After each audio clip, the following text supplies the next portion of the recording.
Hoje a gente está os dois aqui do lado da bancada porque a gente tem um convidado, o excelentíssimo Diego Alberton.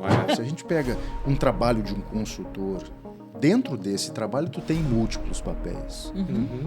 E um dos papéis de um consultor, por exemplo, é ser professor. Como é que você vê isso acontecendo, Diego, nas organizações? Está sendo possível, né, adotar esse papel de facilitador ou você vê que agora o desafio é um pouquinho mais embaixo? Eu acho que essa perspectiva do facilitador, ela está em colocar o centro do assunto, não naquela figura, né? Ou seja, não sou eu o centro. Eu diria que essa área Business Partner cresceu muito nos últimos 10 anos, mas da minha observação, as empresas têm concepções absolutamente diferentes do que ela significa. Tia, mas me conta assim, como é que faz, né?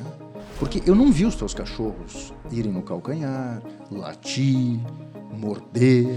Como é que faz? Ele falou, pressão de olho. Ele leva o gado pela pressão de olho. Eu falei, pressão de olho? Mas o gado está sempre olhando para ele? Eu falei, não precisa. O gado sabe, que ele mesmo sem olhar, que ele está olhando.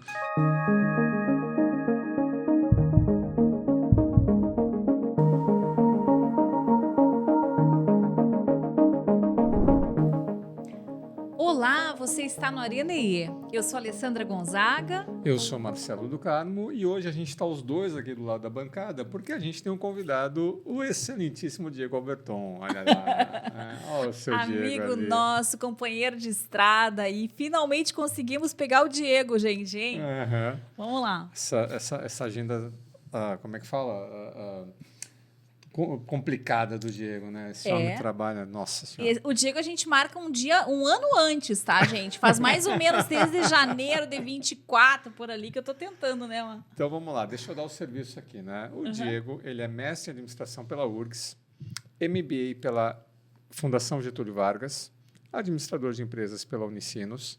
Ele atua desde 2005 como consultor em processos, assim, projetos de transformação cultural, modelagem de business partner em recursos humanos, desenhando políticas de gestão de pessoas e desenvolvendo lideranças. Ele também é facilitador do Senex, é autor de livros, né?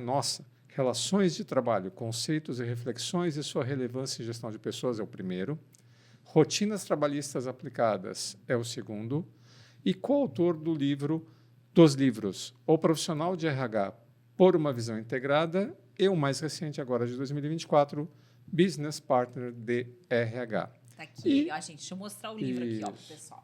Esse é o mais recente deles. E atuou por 18 anos como professor dos cursos de graduação, MBA, pós-MBA, da Escola de Gestão de Negócios da Unicinos, que foi quando eu conheci, né, esse nobre colega aí. E aí, Diego, bem-vindo, né, ao nosso podcast. Como é que você está? Tudo bem? Tudo bem, gente. Alessandra, Marcelo, muito obrigado pelo convite. Uma honra rever vocês depois de tanto tempo. Trabalhamos 13, 14 anos juntos, né? Na Unicinos, né? Professores, né? Vamos começar a chorar quando aqui? Eu sinto falta daquela dinâmica de sala de aula, gente. Eu fui prof na Unicinos, Diego, em cursos de pós-graduação. Não foi como vocês, que eram profs da casa mesmo, né? Mas eu sinto falta daquela coisa da sala de aula. Na pandemia, a gente sentiu um esvaziamento disso, né? Não sei como é que ficou para vocês as últimas turmas. Eu cheguei a dar aula para 9 pessoas em faculdade e vai diminuindo, né? Aquela vontade também. Eu sinto saudade das conversas da sala dos professores, dos alunos da sala de aula. Eu não sinto saudades do tal do sistema, né? Do tal do sistema. Professor, cadê as notas? Né? Tá no sistema já? E essa época tu ainda estava corrigindo, eu já tinha parado, Diego. Como é que ia ser essa época agora, fevereiro? Isso aí. Bom, de novo, assim, reforçando o meu agradecimento, né? Alessandra, também trabalhamos no Senex 5 anos juntos. 5 anos. Né? Ou seja, foram 22 turmas, Diego. Nossa, eu não tenho muito esse controle. Assim. Porque eu fui atrás, né? A gente terminamos de fazer os trabalhos com o Senex ano passado, gente.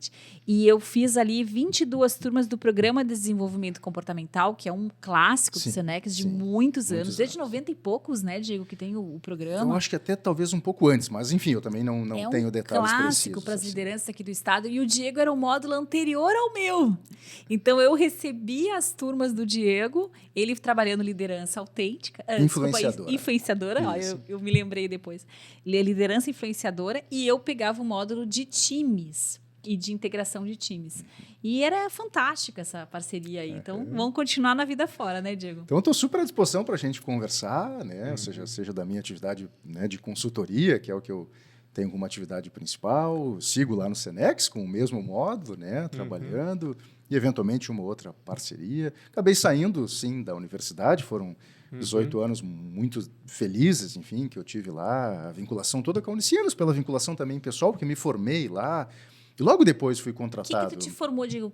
O Mar falou, mas na administração tu te formou lá. Eu me formei lá em administração e, na época, tinha, naqueles anos finais, as habilitações em administração. Não sei se vão lembrar, assim. Na época, a universidade tinha 4 habilitações, se eu não estou enganado, que era recursos humanos, comércio exterior, administração hospitalar e acho que a administração propriamente dita, assim. Tá, geral. Posso estar enganado, geral. mas tinha essas variações, assim. Na verdade, o currículo era muito semelhante à essência de um currículo de administração.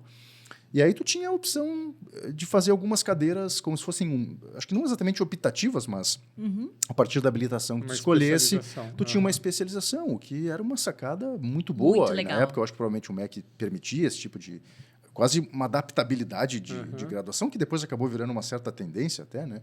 Mas isso já lá nos anos 90. E aí eu optei por recursos humanos, porque a minha carreira começou ali, ou seja, trabalhando com recursos humanos, então eu acabei fazendo algumas cadeiras específicas. E foi interessante, porque eu me formei em 2003, e aí depois eu já fui direto para o MBA, aí comecei o mestrado na URGS, e antes de terminar o mestrado, a Unicinos já me contratou.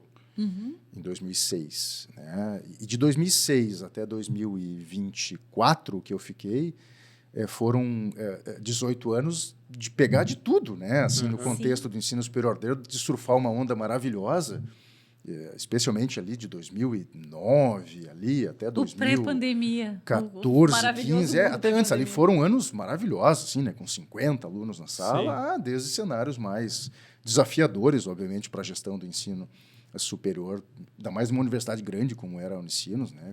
E o pior dos mundos quando era híbrido, né, Diego? Lembra das aulas híbridas? A gente com alguns pobres alunos no mundo online e alguns outros presencial. Eu dizia, a gente não dava nem bem aula para quem estava online, nem bem aula para quem estava presencial. Era um desafio, né? Lidar com isso, até para nós, assim, como é que tu entrega uma qualidade de aula naquela época, com essa situação. Tu sabes que a pandemia, obviamente, ela teve um cenário avassalador, obviamente, do ponto de vista, claro, social, mas os impactos, obviamente, em muitos negócios, eles foram violentos, né? E na educação, obviamente que foi um lugar muito afetado, né? Eu me lembro de como é que tu junta depois, né? 30, 40 pessoas para botar num lugar, num espaço confinado, fechado, né?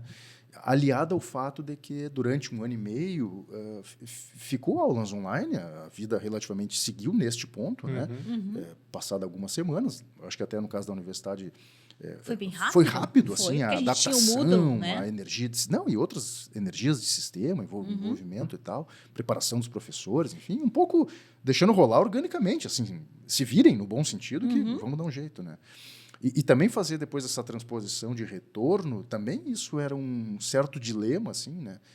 Alunos querendo voltar, alunos não querendo voltar, professores, né, também já se reorganizando nas suas vidas profissionais, pessoais. Entregas que a gente começou a precisar receber coisas online, aquele tal trabalho físico que eu sempre gostei para ler, as pessoas não queriam mais entregar, né? Então tinha essas mudanças aí. Mas não tem nenhuma dúvida, assim, que nesses 18 anos, provavelmente um dos momentos mais, eu vou chamar de tristes, assim, né?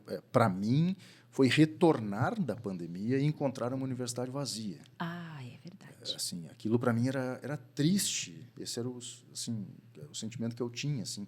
Porque a gente é acostumado com barulho, né? Barulho bom, né? Barulho de pessoas conversando, discutindo e passando nos corredores e volta e meia. A sala dos professores mesmo. Volta e meia, quem nunca? Um professor foi ali, né? Abriu a porta, bom falar mais baixo, que nós estamos dando aula aqui, né? O pessoal conversando no corredor, né? Pô, eu sentia falta disso, né? Sentia falta do cheiro desse barulho das pessoas, mas, ao mesmo tempo, era o que era possível naquele momento, e eu acho que foi, né? E é claro que a relação com o ensino superior, da minha parte, ela foi também dando alguns sinais de esgotamento, e acho que fiz uma carreira legal, assim, foram 18 anos muito bacanas, eu sou muito agradecido a todos, assim, todos, né?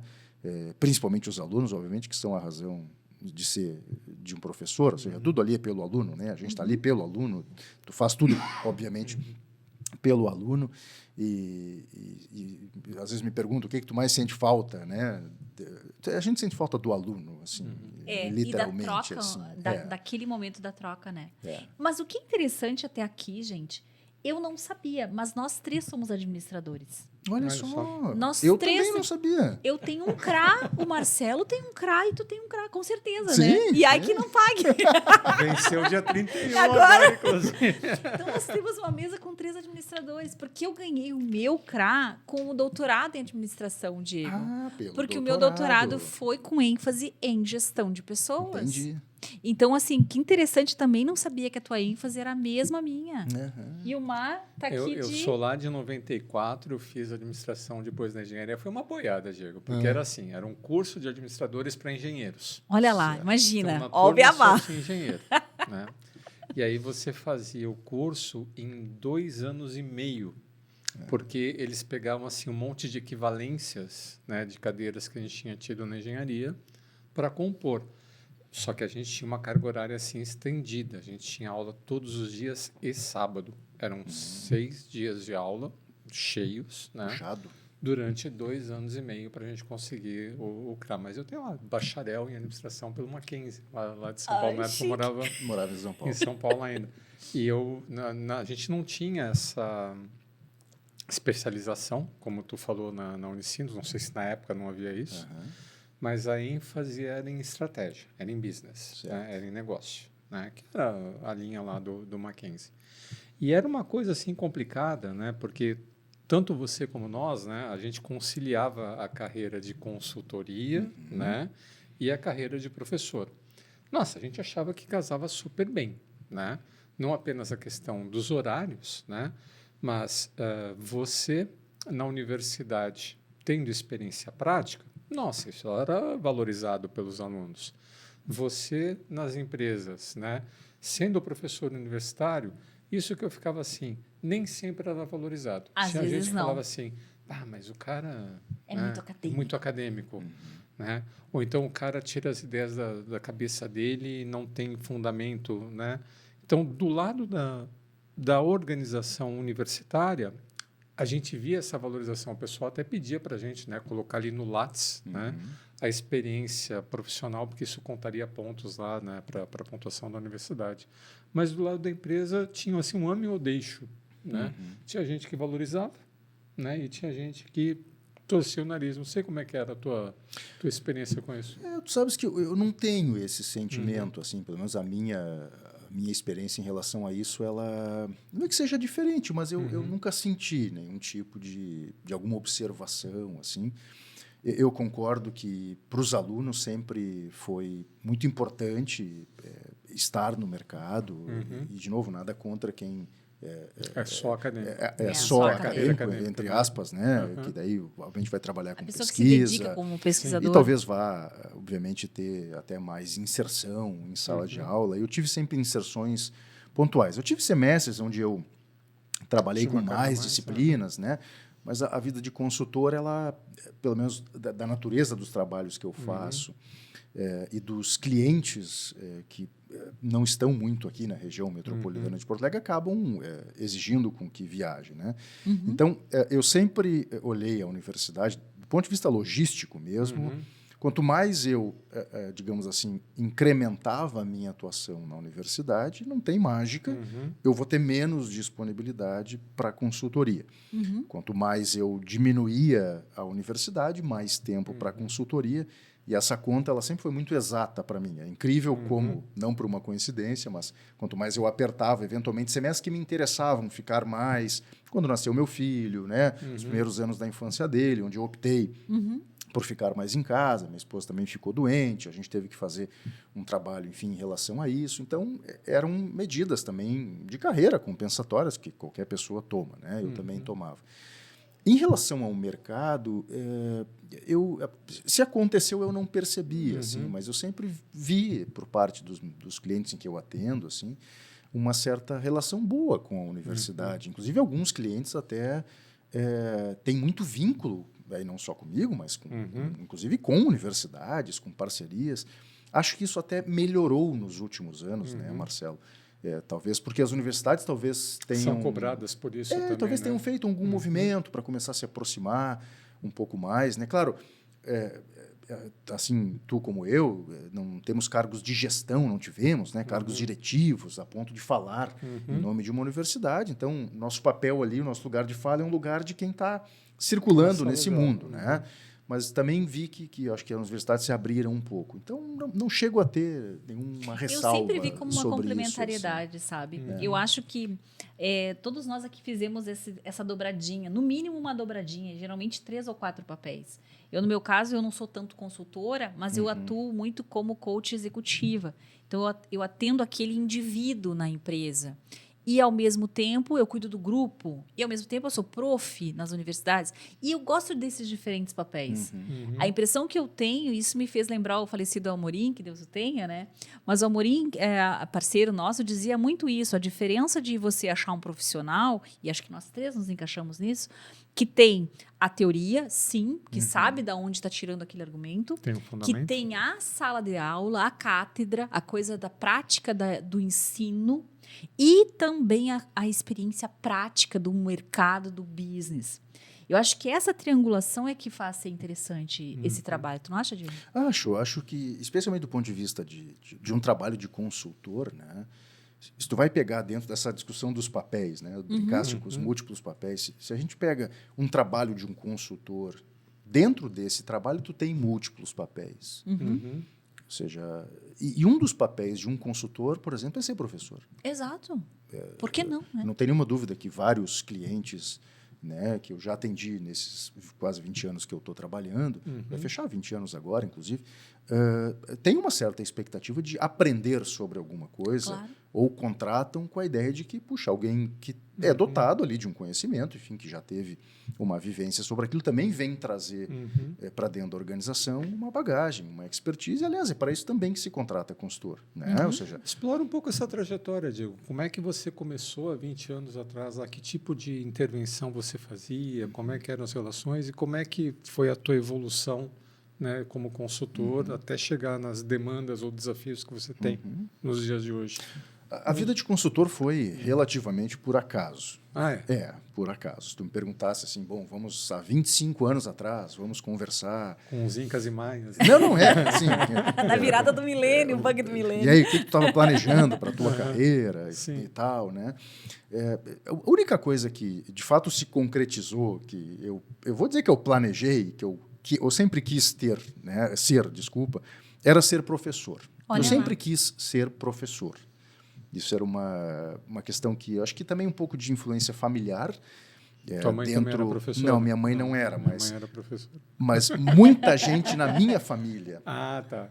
foi professora, principalmente professora, e algumas se envolveram até politicamente, foram secretárias de educação, Olha né? Eu tive um tio meu que foi prefeito, Olha deputado, enfim, e sempre com viés da educação, sempre muito com viés da educação. Eu tenho vários primos meus que são professores, tenho um primo que é vice-reitor, né? Ou seja, tem toda uma lógica assim de educação ali na família. Eu acho que isso, não sei, Sim, acho que está no DNA. Tá no DNA. Mas eu me lembro na universidade, ainda como aluno, né, numa cadeira que tinha a ver com carreira.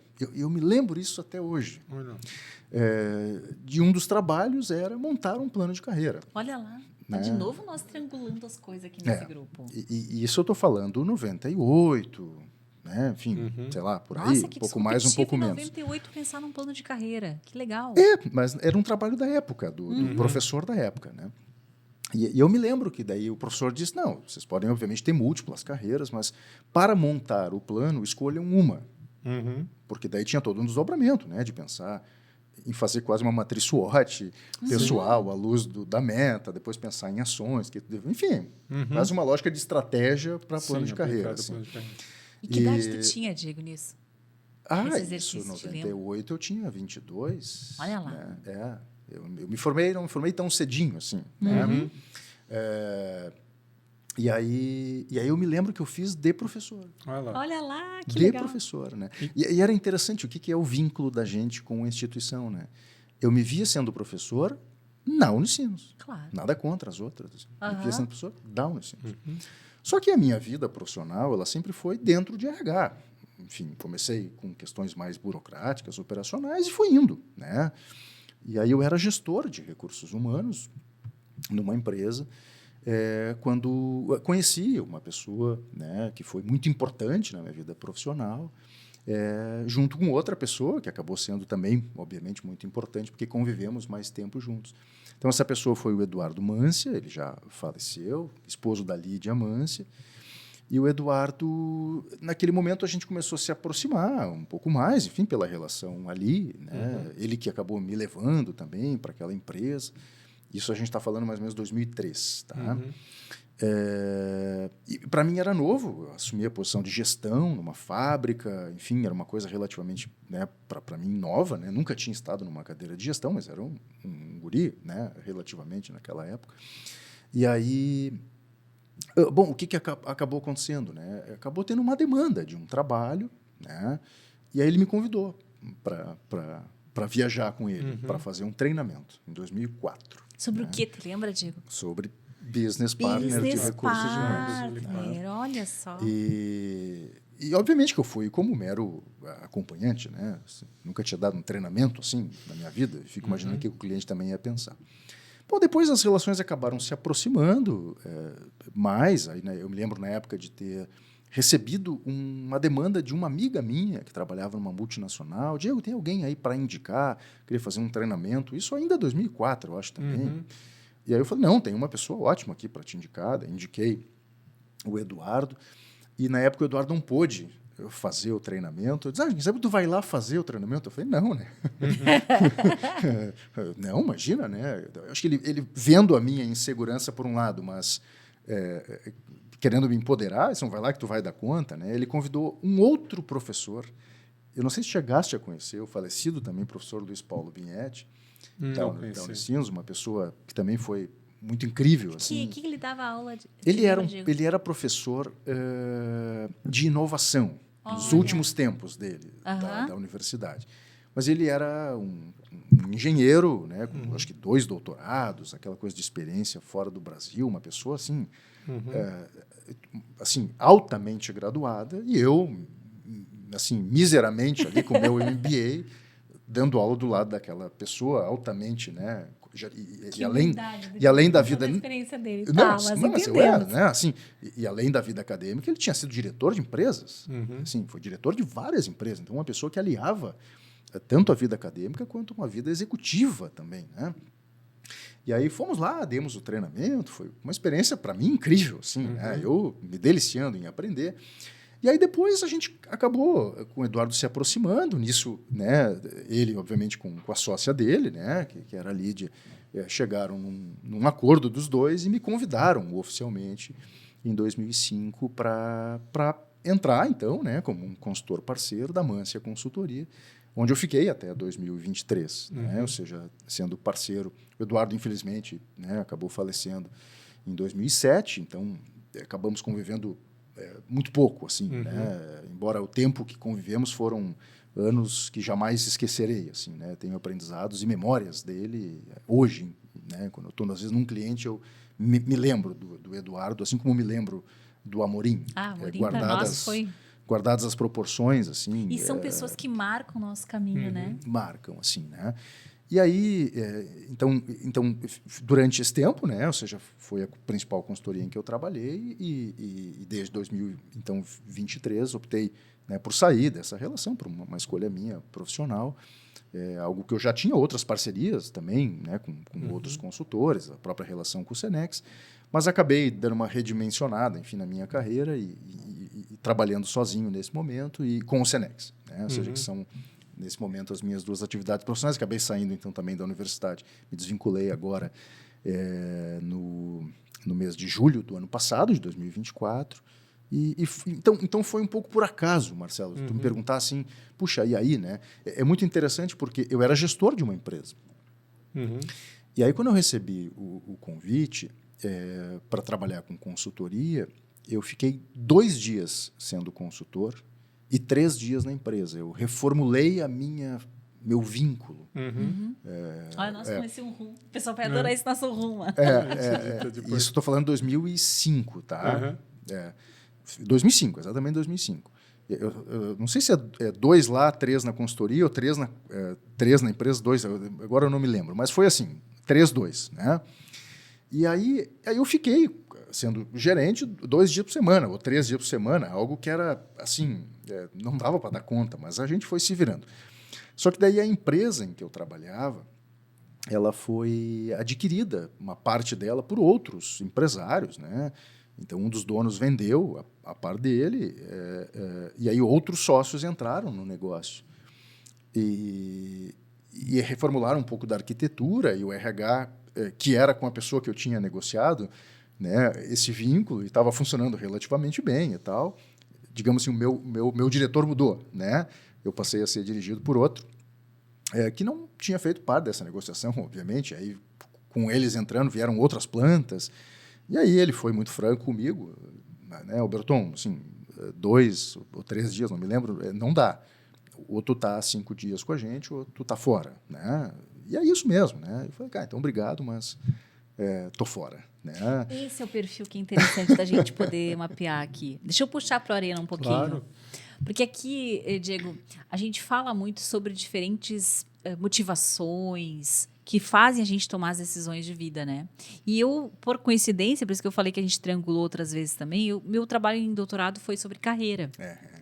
Então, esse pulo aí, que saiu da vida certinha da empresa e foi para a estrada, porque o consultor ele tem um pouco da estrada, né? Sim.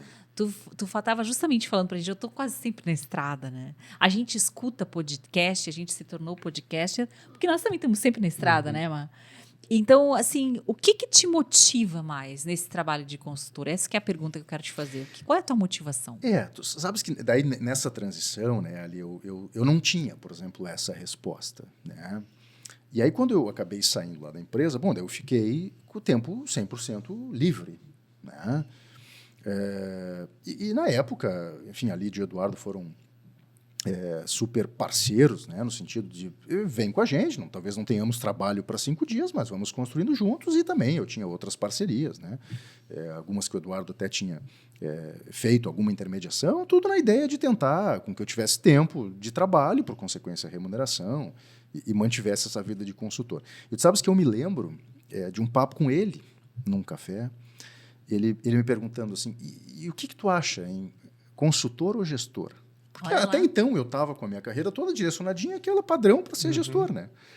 Assim, né? Vem vindo, né? Assistente, analista, gestor, né? Fazendo formação em gestão.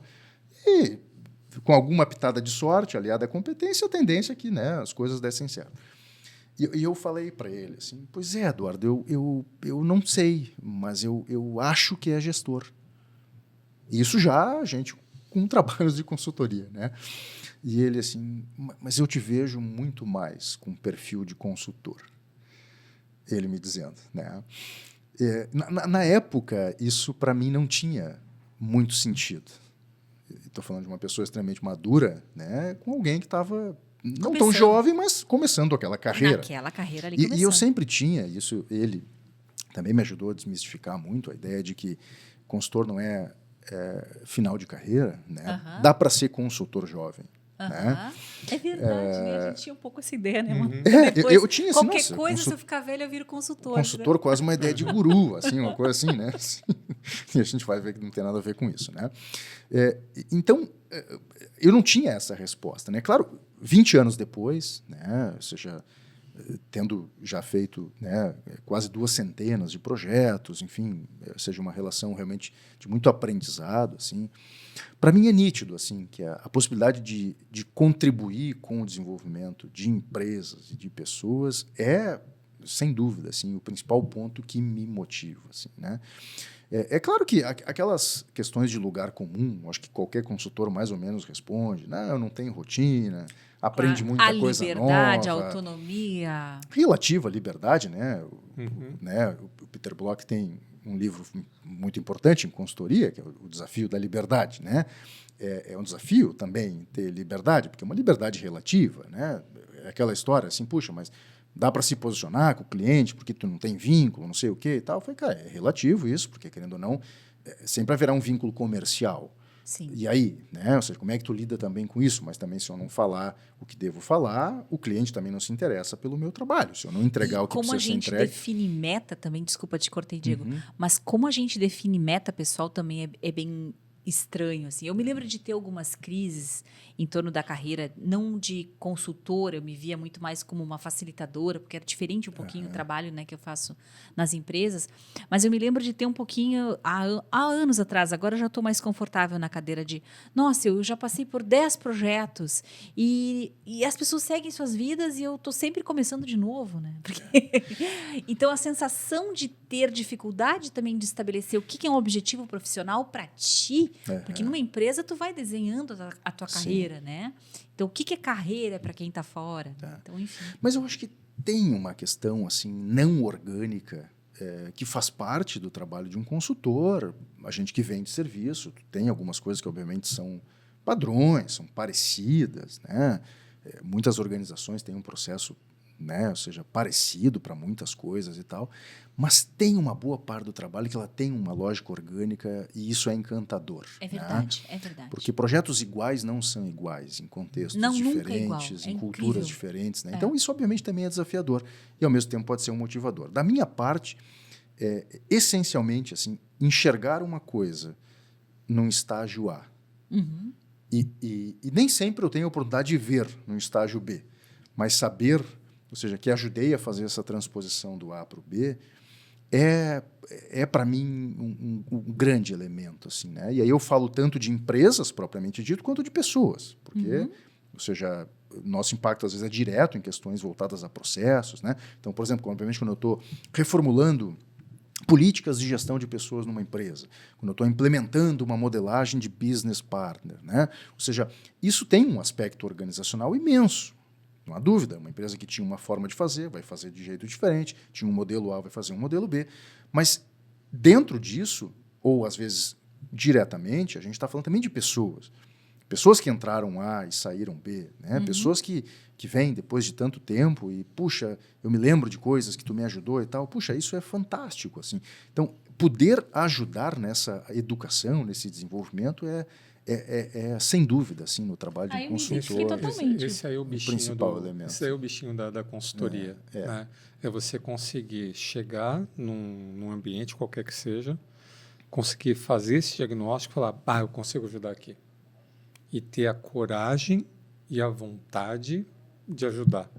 Porque como a gente está de fora da organização, a gente não tem certos melindres, né, ou certas restrições, né, ou a gente não está tão imerso assim na cultura que a gente não consegue tirar a temperatura dessa cultura. Então, a gente consegue fazer essa análise crítica isenta e ter a experiência e a autoridade e a coragem de ajudar uma organização, ajudar as pessoas dessa organização a terem o melhor de si, né, a resolver um problema.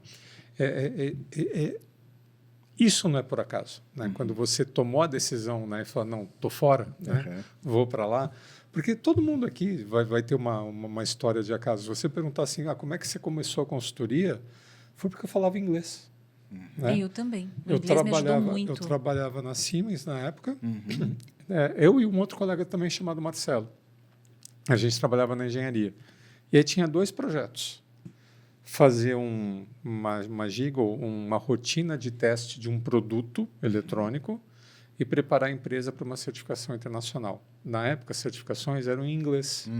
Como o meu colega ele era nato alemão, né, e a giga de teste ia ser desenvolvida junto com a Alemanha, tu que domina o alemão, né, tu vai fazer isso aqui. Tu que domina o inglês, né, vai fazer aquilo lá.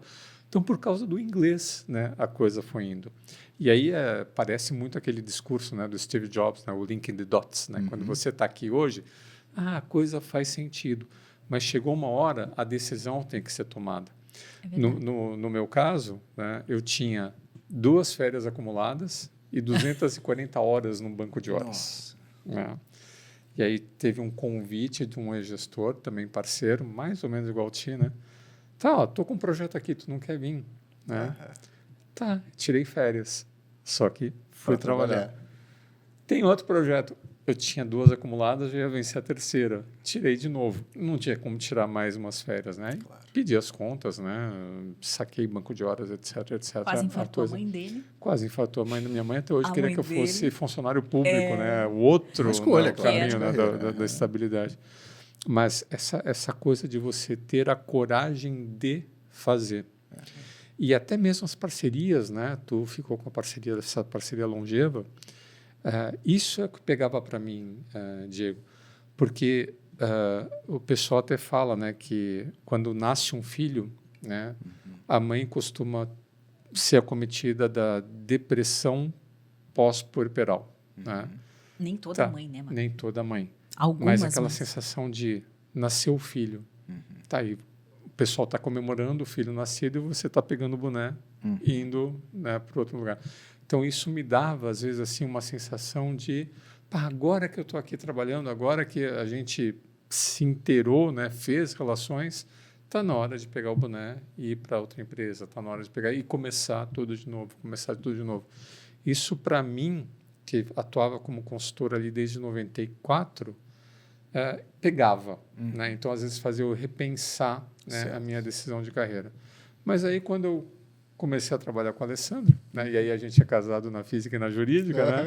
Há 22 aí anos. o elo que continua, né? E isso sarou essa vontade de, né? Porque aí a gente estabeleceu o vínculo, né? Atuando como consultores. E eu sempre digo, gente, para quem tentar fazer essa aventura aí, a gente precisou separar os bonés, né? Então, quando a gente tinha as DRs, Diego, era assim, ó, agora eu vou brigar com meu sócio, agora eu vou brigar com meu marido. Porque agora essa a gente vai divisão... discutir o projeto. Agora né? vamos pensar no projeto, né? Porque esse é o maior desafio de qualquer casal que trabalha junto. Eu sempre digo, e não importa se tu tem uma cafeteria ou se tu tem uma consultoria, tu tem que conseguir separar os papéis, porque se tu tentar misturar tudo, não vai dar. Mas olha que interessante, a gente não planejou esse formato. Eu quero tentar botar ordem no que a gente está fazendo aqui. Como sempre, eu sou a pauteira aqui, tá? Porque já vou chegar aqui, tá? Então, olha só, a gente começou falando de carreira de professor, a gente mergulhou na carreira de consultor. E tem um último pedaço do Diego aqui que eu não estou enxergando e gostaria de saber um pouco desse pedaço, que é o Diego facilitador. Porque esse nome facilitador me vem do nosso querido amigo falecido Paulo Amorim, que dizia, vocês não são aqui só professores, vocês são facilitadores.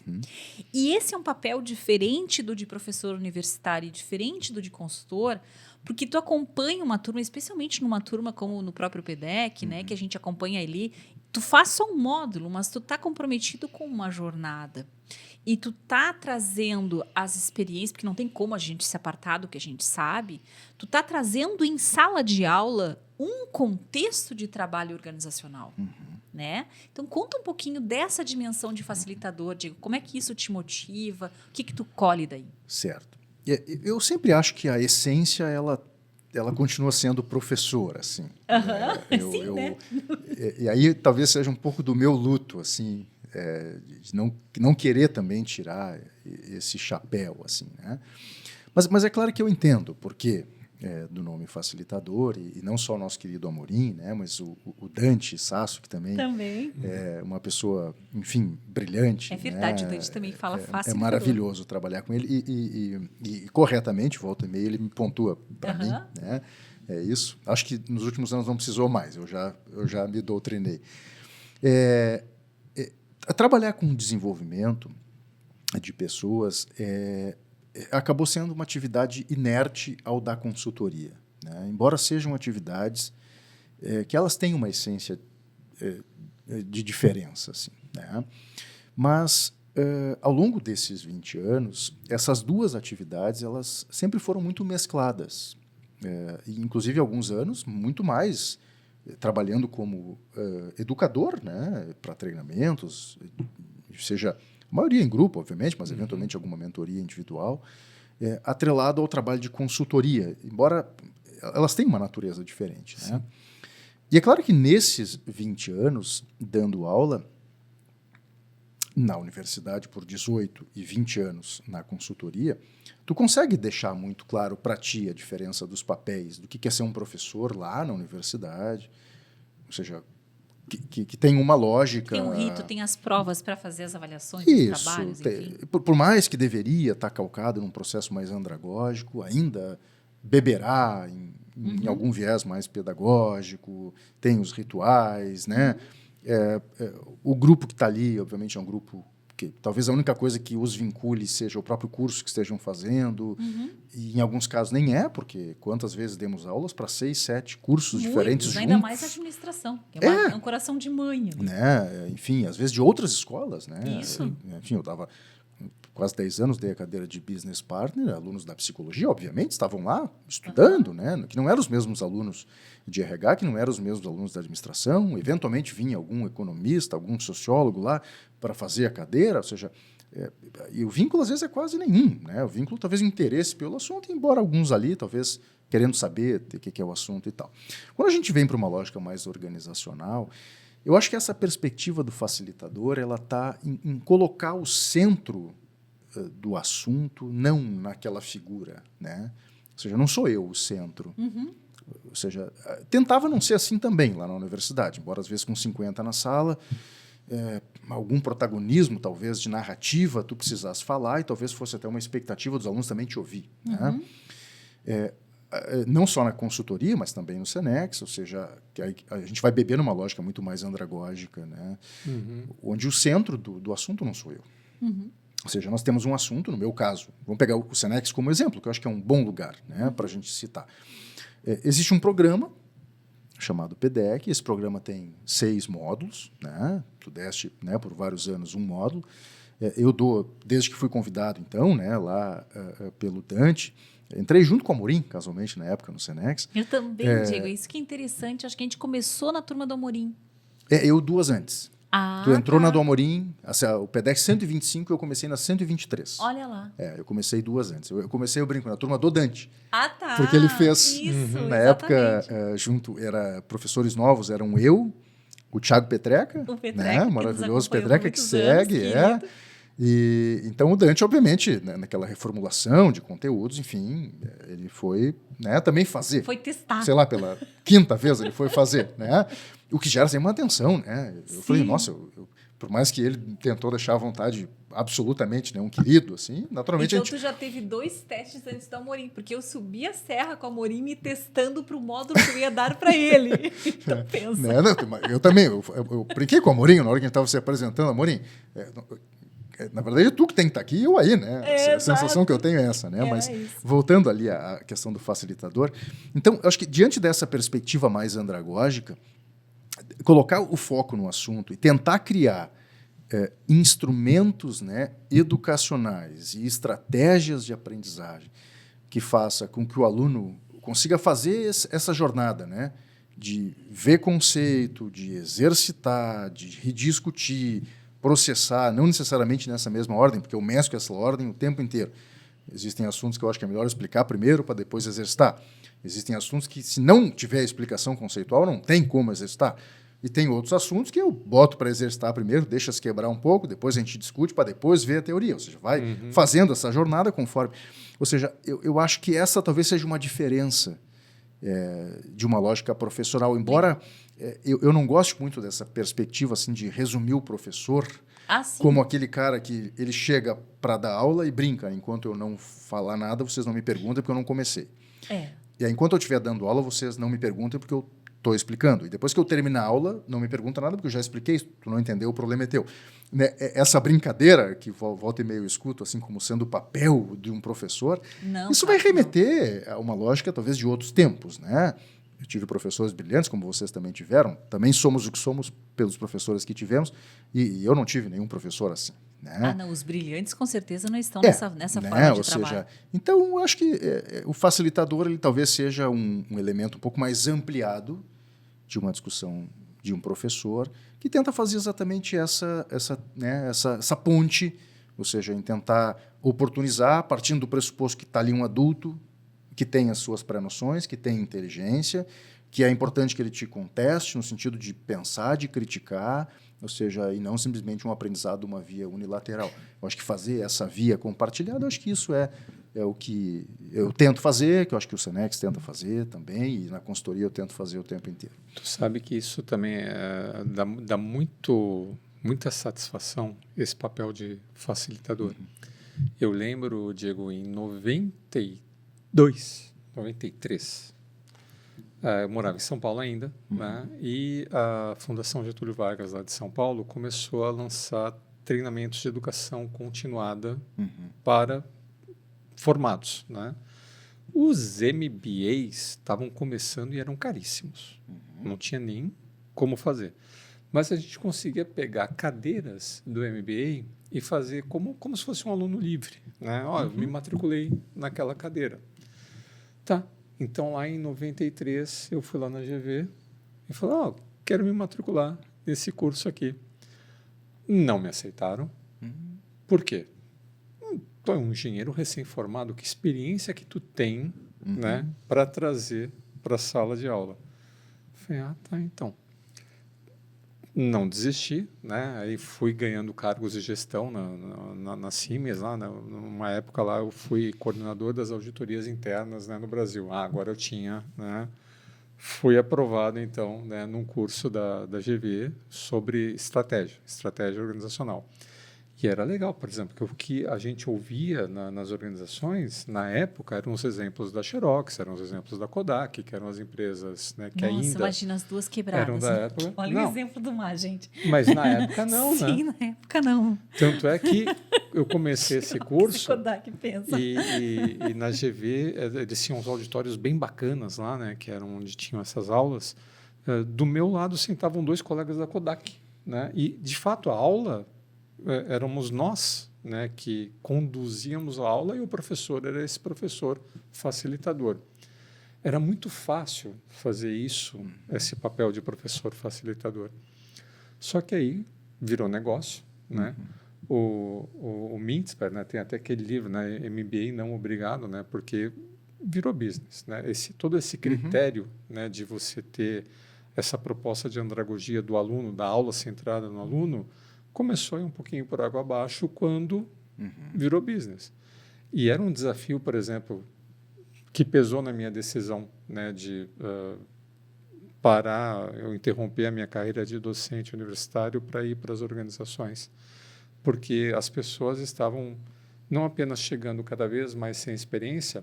Eu lembro quando tu mencionou lá no começo das 2000 e tanto lá na Unicinos, as salas lá com 50 alunos, etc., a maior parte das pessoas trabalhava de dia, tinha uma experiência e ia, né?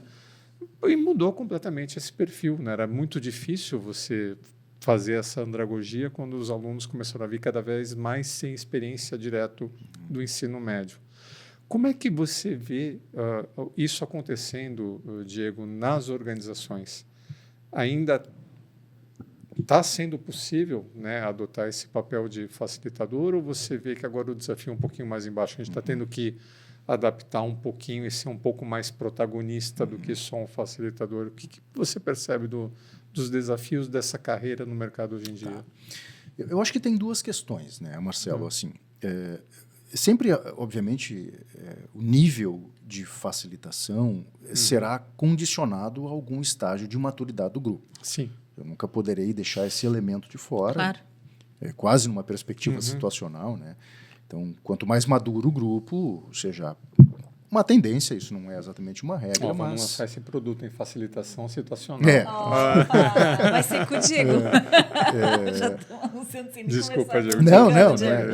é quase uma facilitação adaptativa, né? Claro. Porque é inevitável para muitas coisas da vida, obviamente. Quanto mais maduro for o grupo, eu consigo, digamos assim, largar mais a corda, entre aspas, né?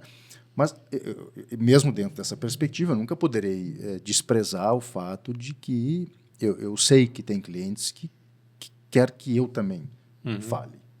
Ou seja, tem pautas que, Diego, eu quero que tu entre aqui, né? Ou seja, e tal. Ou seja, Então, acertar essa dose, obviamente não tem uma resposta canônica para isso, mas eu acho que eu também preciso levar este fator em conta. O outro fator em conta, e talvez esse segundo seja o mais importante que o primeiro, Marcelo, é o que acontece antes de entrar na sala, que é o contrato com o cliente. Ou seja, qual que é o combinado que eu faço com o cliente? E aqui já estamos entrando num campo de conhecimento, de consultoria. Ou seja, qual é o combinado que eu faço com o cliente? Ou seja, de alguma forma, essa responsabilidade é mais minha do que dele. É claro que ele tem a responsabilidade de, contratando um serviço, de tentar deixar o mais claro possível o que é que ele quer, as expectativas, né? Ou seja, as necessidades dele. Ou seja, mas eu ali, ou seja, que vou conduzir, se eventualmente for, né, aprovado, enfim, as condições para os dois lados, eu tenho a responsabilidade de fazer esse alinhamento e esse contrato, aqui eu estou usando um termo especificamente, não um contrato jurídico, né? Mas um combinado relacional, ou seja, de que a aula será assim, né? E aí eu estou usando aula aqui, mas que o encontro será assim, que a sessão, que o workshop, o nome que você quiser dar. Porque a partir também desse combinado, de alguma forma tem uma segurança maior. E muitas vezes esse combinado ele tem que ser estendido ao grupo. Por exemplo, ou antes, quantas vezes, né, seja sozinho, seja em parceria, fizemos ou fiz encontros com o grupo antes de começar. Para a gente combinar, é assim, é assado, vamos fazer assim, assado, fica bem para o grupo, não fica. Se eventualmente isso não dá para fazer antes, tu vai fazer isso no primeiro dia, né? Ou seja, dentro de qualquer processo grupal ali, de fazer os combinados, né, do que o grupo também quer combinar entre eles e tal, tem a combinação daqui, né? Então, eu acho que isso é um pouco do jogo. É claro que eu poderia incluir um terceiro elemento, que é assim, e aí tentando não ser arrogante, mas também vou tentar encaminhar um pouco o grupo para funcionar assim, né? E também ver como é que vai, né? E se o grupo não vai, mesmo que não seja um processo de grupo, que eu consiga trabalhar, ou seja, esses elementos do funcionamento do grupo, né, em relação a alguma atividade prévia, uma leitura, algum exercício, estimular o protagonismo, tentar ter mais exercícios ativos de aprendizagem, para não ficar só numa questão, né? Eu há anos, muitos anos, eu nem saberia dizer, eu já não uso mais slides, assim, mas há anos não uso slides, né? Acaba dispersando as pessoas, né, Diego? Não quero generalizar, sabe, Ali, no Não, sentido, eu percebo. tem gente que vai muito bem com slide, né? Não, eu Eu não entendo, vou. mas eu digo, aquela coisa de ficar passando o slide limita a pessoa na interação. E, eventualmente, uma parte da tua aula tu usar slides, beleza, mas tu ficar ali o tempo inteiro vinculado a um slide é complicado. Então, vai muito, acho, da habilidade também, né? Que eu estava brincando assim, eu não consigo, né? Então, tentar fazer essa mescla, eu acho que vai bem. Então, eu olho esses dois elementos, sabe, Marcelo? A maturidade e, ou seja, o combinado. Tem clientes que onde a demanda vem, Diego, eu preciso que tu fale. Eu, por exemplo, né, nessa semana agora que a gente está gravando aqui, na sexta-feira, eu vou dar um treinamento sobre desligamento responsável, é o nome que nós demos. Assim. A gente ia chamar de desligamento humanizado, mas talvez achamos que não fosse o melhor adjetivo e entendemos, né, como responsável. Né? Então, gestores, como representantes da organização, como fazer de forma responsável um desligamento. Eu já fiz presencial nesta empresa, 2 turmas, passamos o dia discutindo isso, e aquilo tu pode imaginar que não tem um dia inteiro para discutir sobre demissão. Tem, nossa. Puxa, fizemos vários exercícios, várias discussões, abordei temáticas sobre esse sentido do trabalho, centralidade do trabalho, sabe? A vinculação que isso tem com gestão do desempenho, né? Então, se tu vai puxando várias questões, puxa, tu cria um leque bacana para o grupo discutir, né? Na sexta agora eu vou fazer com uma turma online, porque são gestores que estão no Brasil inteiro, não se justifica a gente, né, o investimento de juntar todo mundo. Eu tenho 3 horas. Bom, nessas 3 horas eu não vou falar 3 horas online, porque também ninguém aguenta. Mas eu também vou precisar criar uma estratégia, porque assim, pelo menos 1/3 desse tempo o grupo vai querer me ouvir. Assim, e aí, cara, o que tu tem para entregar? Exatamente. Ou seja, o que tu me diz? E aí, obviamente, se eu vou fazer um exercício primeiro, né, vou fazer mini salas, não sei o que, bom, daí vai da estratégia, obviamente, de pensar para aquela turma, para o nível de maturidade. Ou seja, então, eu acho que tem um pouco a ver com isso. Assim, dosar isso, eu acho que é o que vai bem. E é isso que é bom, né, quando você tem todo esse histórico, né, toda essa origem na gestão, na educação, na universidade, na consultoria. É como se você tivesse ali o cinto de utilidades, né, do bar. Ah, agora eu vou sacar tal coisa, né? Sabe que essa é uma habilidade que eu falando em carreira, eu acho que como tudo, obviamente, vem com maturidade, mas e aí entra o lado um pouco administrador, virginiano, né, tentando ser um pouco organizado, assim. Eu acho que anos de terapia, Olha, né, de maturidade. Agora você não saiu da regra, Diego. Nisso você foi regra. Todo virginiano tem orgulho de ser virginiano. Eu tenho uma na família. É isso aí. E aí eu acho que com o tempo eu fui... eu demorei um tempo assim, para conseguir entrar numa sala de aula, seja na universidade, seja fora, né? A universidade foi, para mim, sempre um bom laboratório. O nível de impacto era sempre menor se fizesse alguma coisa que não fosse tão legal, né? Campo de prova. Eu conseguiria, acho que dava para ajustar mais, né? Com o espaço de manobra é mais fácil, né? Sim. A largura da pista, se tu sai da pista, tu tem mais espaço para voltar. De conseguir entrar numa sala sem absolutamente um planejamento tão preciso, né? Então, é claro que hoje eu tenho sempre um planejamento, mas me sinto muito à vontade para conseguir transitar, e aí vem uma questão andragógica, e aí o tempo vai trazendo maturidade para a gente. O tempo, a estrada. De conseguir lidar também com aquele grupo, né? Não desprezando o fator grupo, ou seja, não levando em conta o assunto. O assunto é importante, mas mais importante é o grupo. Ou seja, como que ele está interagindo com o assunto, se relacionando comigo, em cima dessas construções. Mas vou fazer uma confissão para vocês, por mais termos que a gente possa criar, é só uma confissão, eu amo quando alguém me chama de professor. A gente está toda hora nessa eu também. também. E agora mais ainda, né? Porque antes eu tinha uma profissão, carteira assinada, professor. Isso. Agora nem tenho mais isso, Nós né? todos tivemos Mas eu esse sinto... nome O Marcelo, numa carteira. O Marcelo me deu um feedback quando eu saí da universidade. Para Ele disse, olha, sempre professor. vai ser sempre professor, mesmo que não verdade. seja mais, né? Então, uma pequena confissão, assim, aqui, me sinto muito orgulhoso quando alguém me E chama acho de que a professor. gente vai voltar ainda para as universidades, Diego. Eu me chamo professora, mesmo não tendo um CLT em faculdade, como eu presto serviço ainda para PUC, para Unicinos menos, mas mais para PUC, eu sou professora. Para sempre vamos ser professora, né? É isso aí. Tá, eu quero perguntar aqui, ó, sobre isso. aqui e eu quero perguntar sobre comando e controle. Essa pergunta tem que vir. Não sei se está junto a resposta. Não sei se está junto com isso aqui. De repente, tu consegue alinhavar para nós. Porque a dúvida é a seguinte: saiu um artigo essa semana, se não me engano, foi pela Harvard Business Review, sobre isso, de que não tem mais como manter a cultura do comando e controle. Simplesmente se esfacelou a possibilidade de se manter isso. Quero que tu explique, vou pedir para te dar um pouquinho de aula aqui para os nossos ouvintes. O que é isso, Diego? O que os caras estão querendo dizer com que não tem mais sustentabilidade para o comando e controle? Eu talvez tenha um viés um pouco mais ponderado, assim, em achar que acabou, assim, Sim. não é muito a minha praia. Com isso, quem sou eu para questionar, obviamente, o texto que tu está citando. Eu vou, né? vou achar aqui só para comentar qual é. Mas o que eu penso, assim? Eu acho que em várias questões, quando a gente analisa, quando tu bota paradigmas na mesa, pelo menos para mim, facilita muito o processo de análise e, inclusive, tomada de decisão. Como consultor, é o que eu tento fazer sempre com os meus clientes, quando possível, obviamente, né? Semana passada estava numa situação muito interessante sobre um dilema ético. Um cliente não tinha nada a ver com o trabalho que eu estou fazendo lá.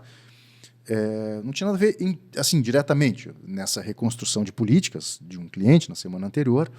Uma das políticas tinha a ver com o canal de denúncia, né? E eu estava recomendando à empresa que esta política viesse para dentro de recursos humanos. Naquela empresa isso está dentro do jurídico, e aqui não tem nada contra, obviamente está no jurídico, mas como muitas das pautas, para não dizer a maioria das pautas que vêm, né, nesta empresa pelo canal de denúncia, elas estão vinculadas a questões da relação de trabalho, assuntos vinculados a assédio, moral, conflitos no trabalho, uma ordem mal dada, com uma briga ali, uma briga aqui, enfim, rolos do trabalho, a preferência para alguém, não entendi o critério da promoção do ciclano, não é claro por que eu não ganho aumento, ou seja, pautas de relações de trabalho, né? Eu entendo que isso tem que ser administrado pela área de gestão de pessoas, claro, tu pode formar um comitê, papapá. E nesse papo, eu argumentando sobre a política, aconteceu uma situação aí de um funcionário que talvez tenha obtido alguma vantagem financeira, por ter informação privilegiada e tal. E aí, obviamente, o que tu acha, né? assim, e eu até tive, faz 2 meses, um outro cliente que me trouxe uma questão de um possível assédio sexual, que é um assunto, obviamente, muito mais grave, muito mais nojento até, de uma acusação, né, mas não tinha prova. Enfim, volta e meia, né, os clientes acabam contatando. E esse é um tipo de situação, como ele ontem, que eu digo assim, olha, então vamos lá, que alternativas nós temos, né? Alternativa A é essa, alternativa B é essa, alternativa C é essa, D é essa. E, às vezes, algumas são um pouco ridículas à luz do cliente, mas é o meu exercício aqui socrático de exercitar a ironia mesmo. Né? Um pré-maiêutica ali, ou seja, vamos exercitar a ironia. Bom, tão absurda que é essa decisão, então a gente descarta, começa a eliminar, vai sobrando alternativas. Bom, dei essa volta, porque quando a gente chega na lógica do comando e controle, me parece que é um pouco isso. Assim. Um paradigma de fazer gestão é esse, que é um paradigma muito dominante. Manda quem Ou pode, seja, obedece quem tem juízo. Em linhas gerais, especialmente, claro, no século XX, ele tem uma perspectiva toda, mas a minha leitura de modos de gestão, elas não são modos por nada. Ou seja, as formas em que a gente gerencia uma organização, ela é fruto também de um contexto, ou seja, de época, de cenário, e porque aquele jeito, ou seja, é provavelmente o jeito mais confortável, mais adequado que aquela empresa, leia-se pessoas que estão ali dirigindo a empresa, encontraram para tocar aquele negócio e atender os interesses daquela organização. E isso não tem nada de feio, nada de errado, ou seja, desde que não fira, né, nenhum aspecto legal, normativo, fiscal, tributário, ético, enfim, ou seja, ambiental. Ou seja, não é um julgamento moral sobre esse tipo de situação. Né? A pessoa pode não gostar. Bom, então procura o teu lugar em outro lugar, porque aqui talvez não seja o teu lugar, isso é da vida. Então, a lógica do comando e controle, ela é uma forma de fazer gestão, onde o interesse, ou seja, o locus do controle, ele está no sujeito. Ou seja, o locus do comando e controle é se preocupar com o corpo do sujeito. E aí a gente pode remeter quase uma perspectiva panóptica de controle lá, Foucault, e se quiser voltar para trás, ainda em conceitos lá do século XIX. Ou seja, na ideia de pensar uma prisão perfeita, a visão olhando sobre as pessoas, né, sempre em cima das pessoas e tal. E claro que tu veio, ou seja, reformulando e aveludando essas perspectivas mais panópticas ao longo, ou seja, de todo o século XX, século XXI, e elas estão ainda presentes. Eu não tenho julgamento sobre isso, porque isso é uma forma de fazer. Quando a gente começa a olhar que esse modelo ele se esgota, não é necessariamente porque ele é ruim. Mas se eu quiser ser mais crítico, é entender que existem outras formas de fazer gestão que talvez deem mais resultado. Eu acho que esse é o ponto, Diego. E aí, quando a gente faz, só para fechar, né, Marcelo? Quando a gente faz uma transposição de uma outra forma, bom, que outra forma é essa? Que talvez não tenha um nome tão universalizado como já ficou o comando e controle. Eu, por exemplo, tenho sustentado a tese de uma liderança influenciadora como um contraponto do comando e controle. Ou seja, onde a minha perspectiva, ou seja, o locus do controle, que na perspectiva do comando e controle ela está em cima do sujeito, eu direciono para outras perspectivas. Então, mesmo que eu pegue um elemento mais óbvio, que é controlar resultado, isso pode parecer bobo e simples, mas não é. Ou seja, você, gestor, o teu locus de interesse de controle está no resultado ou está no corpo do teu trabalhador, do teu colaborador, da tua equipe? Isso pode parecer bobo. Tem uma historinha que eu sempre brinco, e nesse verão eu tive um complemento dessa história. Eu sempre gosto de contar a história do meu avô. Do meu avô, do nono, né? Do nono. Lá em Guaporé, de onde eu vim. Né? Mas esse agora... Em janeiro, eu estava de férias com meu filho, a gente estava num hotel fazenda, aqui no Rio Grande do Sul. E nesse hotel fazenda tem demonstração de pastoreio de gado. Que idade que ele está, Diego? Ele Só tem para o 10 pessoal anos. imaginar. 10 anos. Tem pastoreio de gado. Que é uma... Assim, Maravilhoso. é uma coisa maravilhosa, assim, tu acreditar que um homem, né, uma espécie homem, né, ou seja, em parceria com 2 cachorros, aquilo que eu vi foi uma parceria com 2 cachorros, botar 50 gados, né? Ou seja, tira de um lugar, bota no outro. Eles e tal, arrumam, fazem de tudo. Coisa incrível, assim, absolutamente incrível. Aí eu fiquei conversando ali com o instrutor, né, com o professor, sei lá como chamar, com o facilitador, mas ele se diz instrutor dos cães, né? Eu falei, tia, mas me conta assim, como é que faz, né? Porque eu não vi os teus cachorros irem no calcanhar, latir, morder, embora ele me disse assim, não, se precisar eles podem fazer isso, mas o ideal é que não façam, né? Porque isso pode causar naquele grupo de animais, se dispersa, dá-lhe um coice, dá-lhe um coice no cachorro, vai matar o cachorro e tal. E como é que faz? Ele falou, pressão de olho. Ele me disse, pressão de olho, assim. Ele leva o gado pela pressão de olho.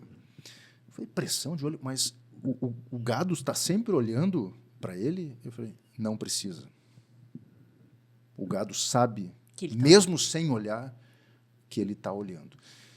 E aí, quando ele falou isso, eu falei, tem uma lição aqui de gestão maravilhosa para a gente entender um pouco dessa perspectiva. E aí eu me lembrei sempre do meu avô, que é a história que quem já foi meu aluno já escutou 70 vezes. O meu avô e a minha avó tiveram 15 filhos. Nossa. Né? E a minha mãe a última. Nossa, então, uma das mais uma conexão. Daqui a pouco a gente diz por que ele fez Uma das principais lembranças da minha infância, Alessandro e Marcelo, ou seja, depois que eu saí de Guaporé, era ir para Guaporé brincar com os meus primos. Então, eu tenho 30, 40 primos, e fora os agregados da época e tal. Então, era uma maravilha, assim, a gente brincava. E tu deve ser da idade de muitos netos aí, né? De teus tios, no caso. É um pouco porque confuso. elas vai ficando, a escadinha vai muitos ficando... já faleceram, né? Mas eu tinha primos meus... com idade, 1 ou 2 primos, não muitos, mas que eram mais velhos que minha mãe. Isso, é difícil chamar de primo, chama de tio, mas é primo. Enfim, né? Família de gringo com muita gente. Né? E eu me lembro que nós crescemos muito livres. Isso é realmente uma dádiva. Assim, campo, né? A gente colhia uva, tomava os vinhos do vô. Né? Acho que eles até deixavam a gente tomar um pouco do vinho para acalmar um pouco as crianças e tal. Brincadeira, né? Assim, caque, moranguinho. Não, água misturada com vinho, isso é clássico da nossa região. A sangria. E brincadeiras à parte, só tinha uma regra na casa, Marcelo, que era do meio-dia a 1h30, não brinca muito perto lá da sala, porque o vô está dormindo. Na verdade, ele dormia vendo TV ou via TV dormindo. Sempre era um dilema o que ele estava fazendo. Mas não brinca lá. Para não incomodar o vô. Era a única regra da casa. Incomoda o nono, deixa o nono deitar. Só que 30 crianças querem brincar lá ao meio-dia, porque assim é criança. Volta e meia eu me vejo pegando meu filho, tia, não vai por aí, né? Não sei o quê. Não, vai por aqui pelo caminho certo. Pô, deixa a criança aí pelo caminho. Para de doutrinar a criança, mas era lá, a gente queria brincar lá, né? E os pais não tinham muito controle, porque era muito mais solto, né? E eu me lembro que o nosso grande desafio como criança era atravessar a sala. Porque o vô tinha aquela figura emblemática, né, Alessandra? Então, o nosso desafio era atravessar a sala. Estou imaginando.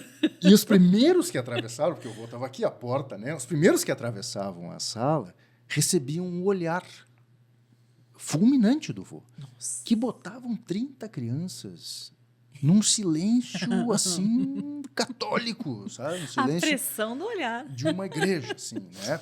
Pela pressão do olho, né? Neste caso, um olhar direto. Sim. Direto, né? Claro que essas histórias que eu estou contando, isso não acontece dentro de uma empresa, mas relativizando as histórias, um pouco desse desejo é a perspectiva do comando e controle, né?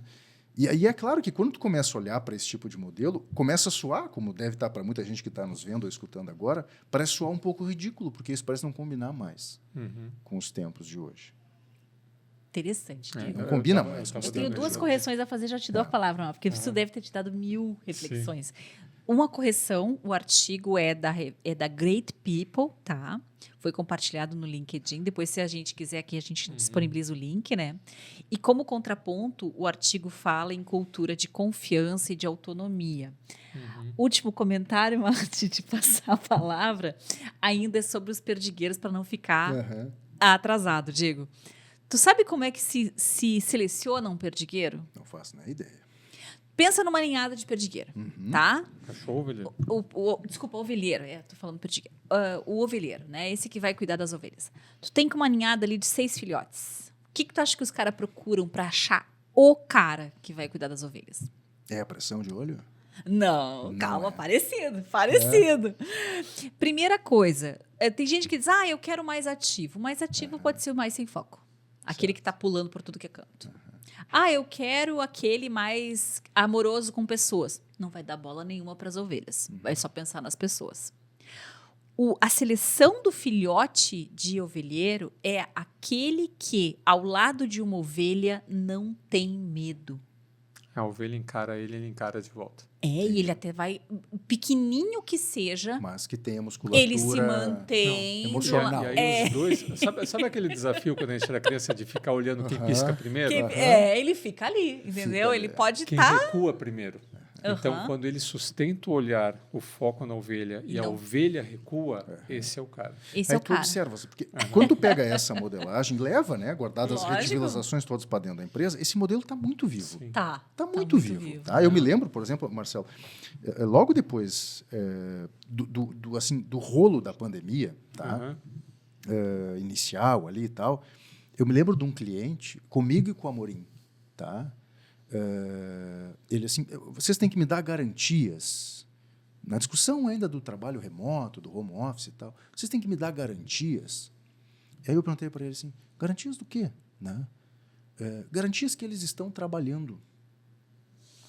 E aí eu entendi a pergunta dele. Né? Eu falei, tá, mas aí, ironicamente, né, eles quem? Ele, não, os colaboradores, né? Ele é o dono da empresa, como é que tu me garante que eles estão trabalhando e tal? Né? A gente mandou todo mundo para o home office. Tal. Era uma empresa que podia fazer isso, uma empresa de serviços, né? Apesar de trabalhar com operações, mas serviços dentro de operações. Aí eu perguntei para ele, e como é que tu garantia antes que eles estavam trabalhando? Porque a lógica observa do comando e controle, estar trabalhando, não estar entregando. Né? Não, antes eu estava olhando para eles. Ele me respondeu. Eu falei, Alex, é o nome dele, né? Alex, tem 400 pessoas trabalhando para ti. Em 4 andares. Das 4 semanas do mês, 2 tu tá viajando. Óbvio que né? tu não tá. Ou seja, tu entende? Assim, é uma confusão de paradigmas. Então o que eu observo, né, assim, eu vou tendo uma migração inevitável dessa perspectiva panóptica, mas ela é muito viva dentro de todos nós. Mas eu tenho uma migração panóptica para uma perspectiva mais rizomática de controle, usando os conceitos de rizoma mesmo lá do Deleuze e Guattari. Ou seja, onde o controle dentro de uma empresa ele continuará existindo, porque não existe empresa sem controle. Nós aqui, como seja de base ou de fundo administradores, sabemos que controle é um fundamento administrativo, não existe empresa sem controle, não existe liderança que também não vai controlar, mas eu tenho um controle muito mais emaranhado, onde inclusive a perspectiva do autocontrole é uma baita forma de controle. Ou seja, quanto mais eu também vou amadurecendo o time, fazendo com que o time se desenvolva, esse time ele fica mais maduro, e times mais maduros se controlam mais. E esse controle, inclusive, é mais barato. Sim. Muito mais barato. Ou seja, a mudança não é só porque empresas também viraram mais friendly, tá bem? Ou seja, evoluímos nisso, claro, porque a sociedade impõe. Aí entra uma outra perspectiva, que são as transformações da sociedade, impondo com que empresas sejam melhores, tenham lideranças melhores, compliances melhores, modelos de governança melhores. Isso, naturalmente, melhora, porque exige muito mais de uma liderança. Né? Mas também porque isso atende aos interesses da organização e está tudo certo. Atende também aos interesses das pessoas e não tem nenhum problema em relação a isso. Essa discussão não é de conflito eterno, ela também é de cooperação, uma relação de trabalho também é de cooperação. Então, esse emaranhado de controles, onde não tem mais um locus, um desejo por controlar a pessoa, eu não vejo mais como a gente voltar. Eu acho que a gente tem espasmos que vai voltando. Ou seja, né? Ou seja, vem para cá e volta, mas como qualquer tendência de processo evolutivo, ou seja, de alguma forma tem uma coisa muito maior que qualquer empresa, que é a própria sociedade. Vai pressionando para que as coisas sejam diferentes. Digo que a gente tem uma das referências que a gente usa com frequência, né, que é o Goleman e o Boyatzis. Eles têm um livro lá que é o Primal Leadership, que tem lá os 6 estilos de liderança ressonantes. Um deles é controle. Mas como assim, pô, liderança ressonante? Porque tem lá o líder carismático, né, o líder, né, afiliativo, o líder tal. O líder coach? Né, o líder coach, e controle está lá. Nossa, né, vamos entender isso daqui. Aí, numa época, né, de turbulência, como foi a época do Covid, onde tudo que você sabia, né, todas as suas políticas, rasga, né, tá para que lado que a gente vai? Se você, né, não tem uma liderança que fala, não, é por aqui, e assume e faz assim, né, você, ao invés de você deixar as pessoas à vontade, você vai gerar ansiedade, né, nas pessoas. Eu lembro, teve um filme, com certeza você deve ter assistido, Espero que sim, né? Porque a minha dificuldade de citar filmes, as pessoas nunca assistiram. Lembra daquele filme Platoon? Lembro. Platoon. Olá. Platoon tinha Diego dois já conhece. sargentos. Né? Para você que não assistiu Platoon, né? Vou tentar aqui dar o filme sem dar spoiler. Tinha dois sargentos. Um sargento, que era o sargento comando e controle, podia ser a personificação do comando e controle, e um sargento que era o sargento amigo, de boas, né? Carismático, etc. O que a tropa falava? E o cenário do filme era na Guerra do Vietnã. Quando o Vietcong vem, eu prefiro estar do lado do cara comando controle, porque esse cara vai... Né? Não basta um que seja meu amigo, um que no meio da crise saiba falar o que eu tenho que fazer, porque se ele falar eu vou fazer e eu sei que se eu obedecê-lo, minha chance de sair vivo, né, vai ser maior. Então, eu sempre lembro do Platoon, né, e sempre lembro da situação de turbulência. O que eu falo, né, quando eu conto as minhas historinhas, né, eu sei que tu também gosta de pescar. Se você lança, né, uma varinha, né, e digamos que você tem uma boia, essa boia ela vai flutuar. Só que não é porque a boia está flutuando que o peixe fisgou. Então, quando você vai exercer, né, o comando e o controle, tem que entender o que é uma flutuação inerente do processo, que é a boinha flutuando, e o que é uma fisgada. Opa, fisgou, agora é o momento de recolher, né, a linha. Porque se você tentar recolher a linha a cada flutuação de boia, você só vai estar desgastando, né, a situação. Então, eu reconheço também o valor, né, do controle. Tem momentos que é por aí, só que a gente tem que usá-lo com inteligência. Talvez essa inteligência seja a pressão do olho, né, que você fala, de só recolher a linhada, né, quando teve a fisgada, ou só, de fato, interagir de uma forma mais incisiva quando for necessário. Senão, a pressão do olho ela mantém as coisas, né, sob controle. E que a pressão do olho não precisa da presencialidade, né? Essa pressão do olho talvez seja, eu pensando no teu nono, né, uma autoridade que se mantém no próprio imaginário das pessoas. Sim. Obviamente que essa questão toda de uma liderança mais heróica, né, isso eu acho que já passou, né? Embora talvez muita liderança ainda se sustente com esse tipo de pensamento, e quem sou eu e nós aqui para dizer que tem uma resposta certa para tudo. Do que eu tenho estudado, mas acima de tudo convivido, né, com todos os clientes em que habito e com as pessoas que tenho trabalhado, me parece que conseguir ter essa ambidestria de conseguir lidar com tudo isso é mais importante do que ficar preso a num padrão. Sabe? Não tem mais como dar conta com um padrão só. Porque assim, os negócios, né, são muito mais, naquela lógica cinefim lá, muito mais, de fato, caóticos e complexos do que simples e complicados, né? Então, como é que transita aqui no caos e na complexidade? Assim, Perfeito. Tendo capacidade de flexibilidade, de conseguir lidar, inclusive, emocionalmente com tudo isso, sendo muito mais orgânico. E aí, é claro, a diferença, né, é que se bebe numa lógica de comando e controle pura, naturalmente tu vai te prender muito ao cargo, né? Se eu começo a vir para essa perspectiva mais influenciadora, por exemplo, que é a resposta que eu tento dar. Né? Existem outras, mas é a que eu tenho estudado e que eu tenho tentado contribuir, não só no Senex, mas também na consultoria, de tornar uma liderança mais influente para que ela consiga ter uma forma de relação e interação social que é diferente daquela pautada da escassez. Ou seja, e sim na abundância, né? Na vivência com as pessoas, numa construção de fato de autenticidade, de confiança, de conexão, a partir do exemplo, postura de reciprocidade, ou seja, afeição, né? Uma série de elementos que tendem a construir, ou seja, numa relação de abundância, ou seja, é todo dia, né, meu amigo? Todo dia é forma de dizer, né? Sim. Ou seja, onde de fato os teus valores estão sendo à prova, onde as pessoas também constroem vínculos contigo. As pessoas, claro, não constroem só vínculo contigo, vão construir vínculo talvez com o produto, com a marca, com o cliente, com o negócio em si, com elas próprias, né? Há vinculações instrumentais com o trabalho e está tudo certo. Mas uma parte dessa vinculação também é contigo, né? Elas queiram estar contigo porque é bom trabalhar contigo. Só nós aqui citamos algumas pessoas, eu citei algumas pessoas da minha trajetória, algumas nem estão mais aqui, mas que eternamente eu vou me lembrar. Por quê? Porque a gente também se vincula com essas pessoas, né? Pessoas que tinham algum sentido dentro da nossa vida. E como liderança, me parece que isso faz parte. Agora, olha só, né? A questão rizomática, ela não deve ser entendida, na minha visão, como uma idealização. Porque quando eu tiro o locus do corpo da Alessandra e remeto ao relatório que tu tem que entregar, eu posso ser muito mais perverso ainda. Em dizer para ti, Alessandro, eu preciso do relatório amanhã às 8. Dá teus pulos. O que tu vai fazer para entregar esse relatório? Como isso não é locus de controle, ou seja, se eu como líder desprezar, eu posso te causar muito mal. Ou seja, ele pode ser muito mais perverso.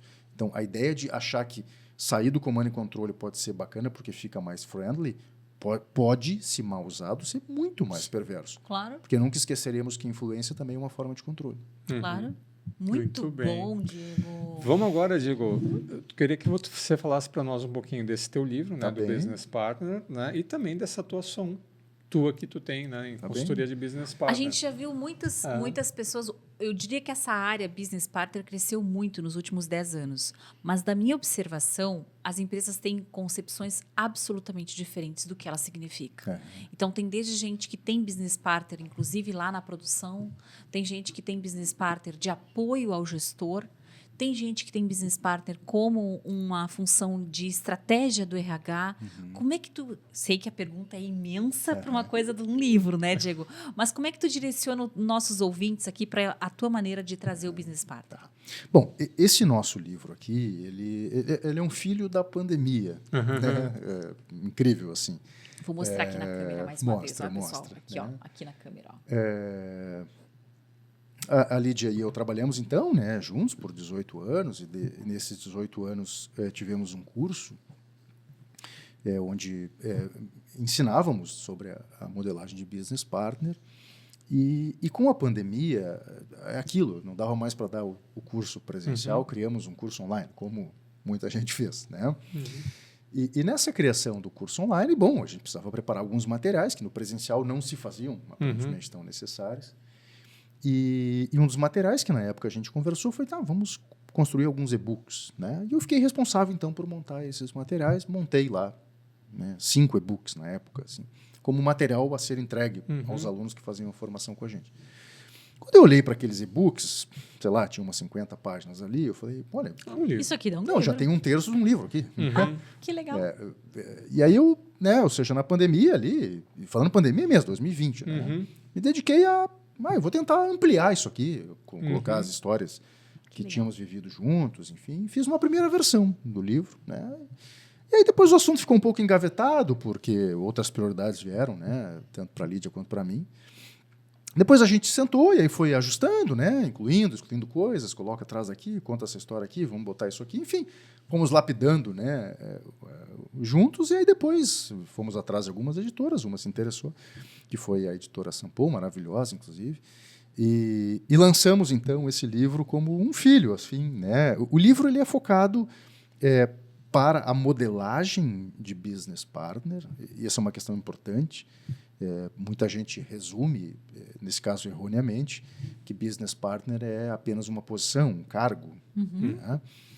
Sendo que dentro da área de recursos humanos, mas isso poderia valer para as outras áreas também, especialmente áreas meio que podem se usufruir desse conceito.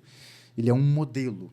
Existe um modelo de funcionamento da área. Então, antes de pensar o cargo, tem que pensar no modelo, né? E no livro a gente dedica, inclusive, um capítulo, que é o maior capítulo do livro, inclusive, especialmente à explicação do modelo. A gente não está falando de um assunto novo, tá? Isso aqui tem 40 anos. O professor Dave Urich né, a pessoa, digamos assim, mais simbólica, representativa, de ter criado a alcunha e tal, embora já tivesse um movimento antes, ao longo, né, ou seja, do tempo e tal, como quase tudo, né? Assim, sempre tem um pós e um pré, né? O pré aqui, ou seja, mas o Urich foi o cara que capitaneou isso. E o que a gente tentou colocar nesse livro foi a nossa história, né? Ou seja, cada um individualmente, ou seja, dentro do livro. A maior parte aqui ela tá uma história juntas, né? Onde explicamos aqui nesse livro um pouco das origens do modelo de Business Partner, a estruturação do modelo, quem é, de fato, esse Business Partner e alguns conceitos instrumentais assim, sobre ferramentas vinculadas aos processos de intervenção, que é que na prática um BP faz, que é que um consultor faz, né? Ou seja desde conceitos simples de intervenção, de alguns fundamentos, tentando capitanear assim, elementos que possam ajudar empresas, ou empresas que já têm ou que querem, nessa modelagem especificamente. Então, é sobre isso que o livro aborda. Ele não aborda sobre outras áreas, tá, Alessandra?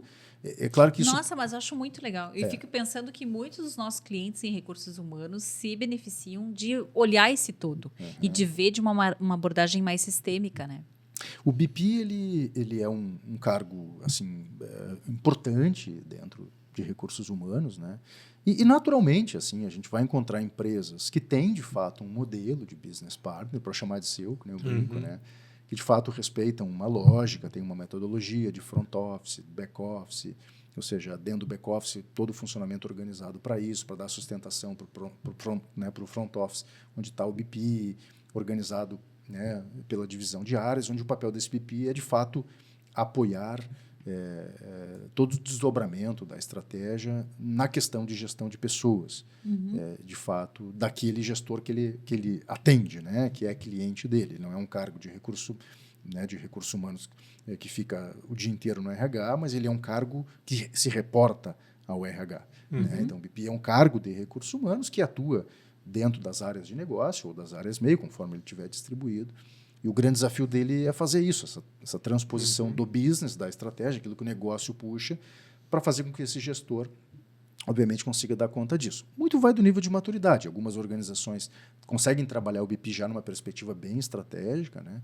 Algumas organizações ainda precisam do BP lá orientando as lideranças para elas fazerem uma melhor gestão de pessoas e tal, porque tem a ver com o estágio de maturidade daquela organização. Tem empresas que têm um modelo de BP há 1 ano, tem empresas que têm há 20 anos, e naturalmente tu vai encontrar... esse é um assunto que tu tem uma grande oscilação de níveis de maturidade e também de profissionais. Vide, inclusive, salários. Né? Tu vai pegar salários de BP numa faixa, em alguns clientes, e às vezes 4 vezes mais, 5 vezes mais, num outro cliente, porque não é laranja com laranja, tu está comparando coisas diferentes, apesar do nome ser a mesma coisa. Né? Então, o que a gente procura tentar colocar no livro foi isso. Né? Ou seja, em linhas gerais, tentando ajudar aí as organizações em relação a esse assunto. E quem quiser a tua ajuda, então, Diego, né? Como é que faz? Como é que acha o Diego? Né? Dá a gente pode colocar o teu arroba, o que tu quiser para o pessoal. Diego, como é que o pessoal te acha? Tá bem. A minha rede social principal é o LinkedIn, é onde eu estou lá. Então, Diego Alberton, é só botar lá. Né? Tem lá meu e-mail, meu telefone, enfim. Então, é por ali que eu estou. E os contatos tradicionais, né? Obviamente, de e-mail, telefone, enfim. Mas daí depois, isso está tudo lá no LinkedIn. Me acha por lá que eu coloco as postagens também dos meus clientes, eventualmente alguns artigos que a gente se arrisca a dar algumas opiniões sobre algumas coisas. Legal. E é o que eu faço. Então, meu trabalho essencialmente hoje é na consultoria, né? Então, meu negócio é esse. E também em parceria com o Senex para desenvolvimentos executivos. É isso que eu tenho feito hoje. Legal. Que papo legal, hein, Má? Passou voando. Eu não sei quanto tempo mais a gente ficou. Passou. A gente vai seguir o papo por aqui com o Diego, tá, pessoal? Porque é muito legal. Se você gostou, compartilha esse episódio, comenta, repassa para alguém que tu gosta também. E até o próximo, Arenema. Até o próximo. Muito obrigado, Diego. Muito obrigada, Diego. Obrigado pelo convite, estou super à disposição. Joia. É isso aí. Tchau, pessoal.